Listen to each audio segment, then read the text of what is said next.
Hello friends, नमस्कार. स्वागत आहे तुमचं स्वीट अँड स्पायसी किचनमध्ये. हिवाळ्याच्या दिवसामध्ये बाजारामध्ये ओल्या तुरीच्या शेंगा भेटतात. या तुरीच्या शेंगांच्या बियांची भाजी खूप छान अशी बनवून तयार होते. तसेच ही एकदम चमचमीत अशी भाजी ज्वारीच्या भाकरीसोबत खूप छान लागते. ही भाजी तयार करण्यासाठी इथे मी तुरीच्या शेंगा सोलून घेतलेल्या आहेत. याप्रमाणे त्याच्या बिया काढून घेतल्या आहेत. तसेच 2 टोमॅटोची प्युरी तयार केली आहे. 2 कांदे बारीक चिरून घेतलेले आहेत. अर्धा वाटी सुकं खोबरं घेतलेलं आहे. लसूण घेतलेला आहे. 1 इंच आल्याचे तुकडे करून घेतले आहेत. अर्धा चमचा मोहरी, अर्धा चमचा जिरे, 1 चमचा धने पावडर, 1 चमचा जिरे पावडर, 1.5 चमचा लाल तिखट व अर्धा चमचा हळद पावडर घेतलेली आहे. आता सर्वात अगोदर आपण आलं, लसूण व हे सुकं खोबरं मिक्सरला फिरवून घेऊया. याचं वाटण तयार करून घ्यायचं आहे. आता इथे मी कढई गरम करण्यासाठी ठेवलेली आहे. यामध्ये आपल्याला 3 चमचे तेल घालायचं आहे. तेल गरम झाल्यानंतर यामध्ये आपल्याला मोहरी घालायची आहे. मोहरी छान फुलल्यानंतर यामध्ये आपल्याला जिरे घालायचे आहेत. जिरे फुलल्यानंतर यामध्ये बारीक चिरून घेतलेला कांदा घालायचा आहे. आता कांदा आपल्याला लालसर होईपर्यंत परतवून घ्यायचा आहे. 2 ते 3 मिनिटानंतर तुम्ही पाहू शकता कांदा लालसर झालेला आहे.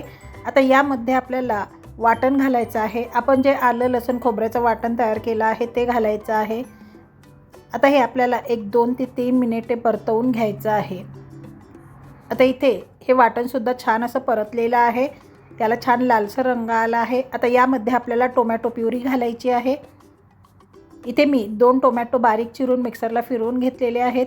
आता याला तेल सुटेपर्यंत आपण हे परतवून घेणार आहोत. 2 ते 3 मिनिटानंतर तुम्ही पाहू शकता या मसाल्याला छान असं तेल सुटलेलं आहे. आता यामध्ये आपण बाकीचे सुके मसाले घालून घेऊया.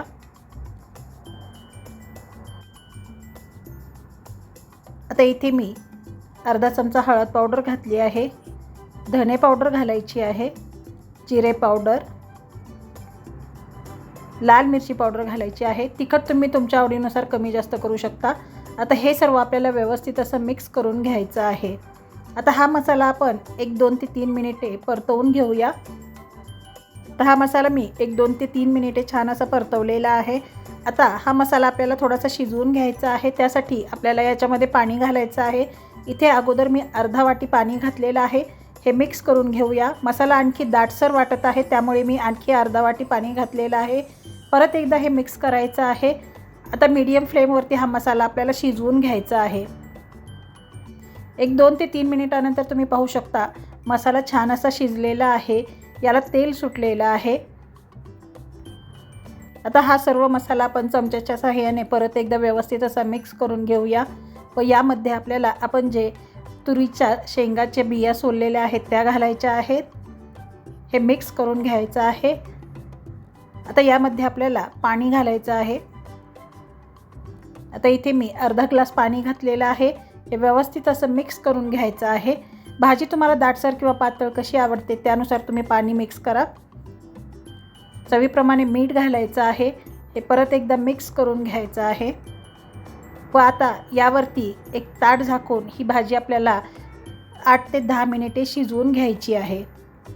10 मिनिटानंतर आपण ताट काढून पाहूया. इथे तुम्ही पाहू शकता भाजीला रंग सुरेख आलेला आहे. भाजीचा सुगंधही खूप सुंदर येत आहे. आता या तुरीच्या बिया छान अशा शिजलेल्या आहेत. आता आपण गॅस बंद करूया. आपली भाजी बनून तयार झाली आहे. तर अशा प्रकारे आपली ही चमचमीत अशी ओल्या तुरीच्या बियांची भाजी बनवून तयार झाली आहे.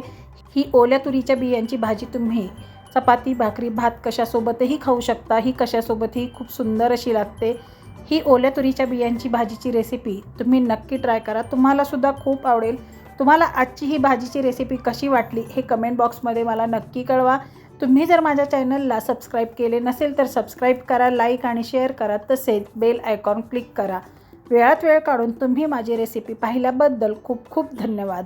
चला तर मग आपण भेटूया पुन्हा अशाच एका नवीन रेसिपी व्हिडिओमध्ये. तोपर्यंत धन्यवाद.